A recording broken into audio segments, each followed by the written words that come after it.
I'm going to show you some different watercolor techniques today.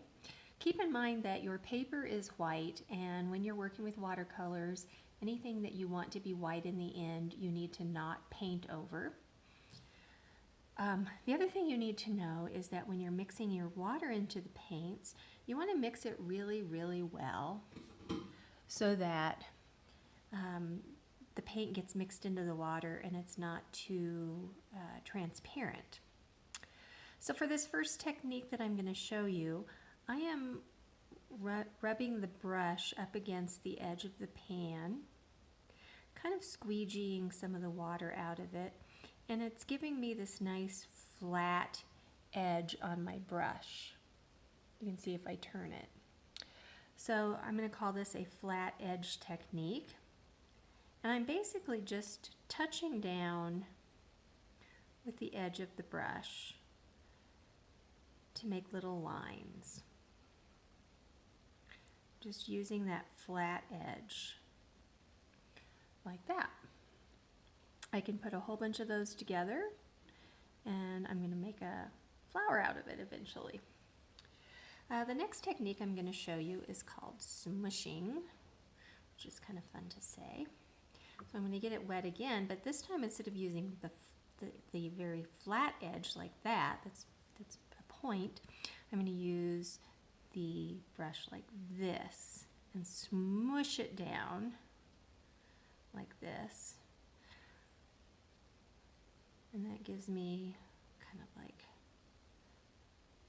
big flower petals or whatever you would want to make with that.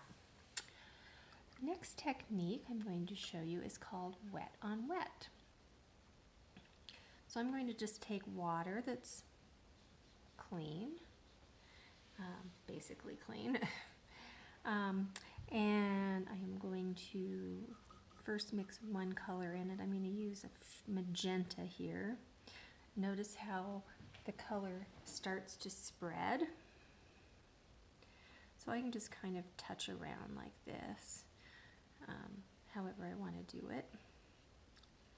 And it just creates this real soft edge of color. Then I'm going to take a second color and maybe going around it also. And just kind of let those bleed together like that. So you want to let them bleed together, you don't want to over mix it. But wherever the two colors meet, you get a brand new color. Okay, so for another technique I want to show you, it's very similar.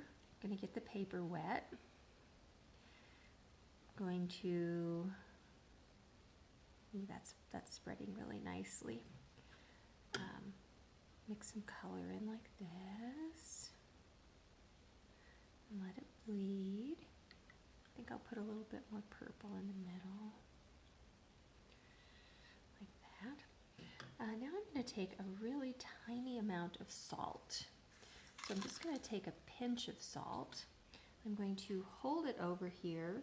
I don't know if you can see that or not, but I'm just dropping a little bit of salt on there. You're going to let that dry, and then you'll wipe the salt off when it's all dry. And it creates kind of a speckledy, fun effect wherever you drop the salt in. The key is that the paint has to be wet when you do it. If you drop it on and it's dry, then it's not going to work. So another technique I want to show you is using a crayon. For this, you do want to use the crayon pretty thickly.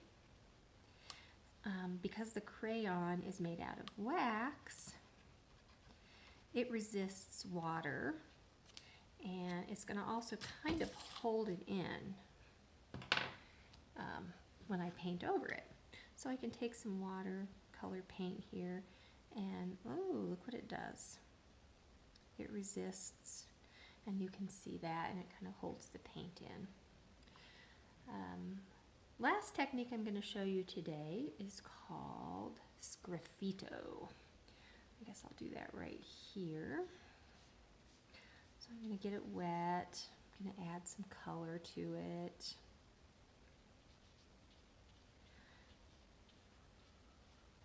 Then I'm going to take the other end of the paintbrush, of the handle, right here. I'm going to scratch a pattern into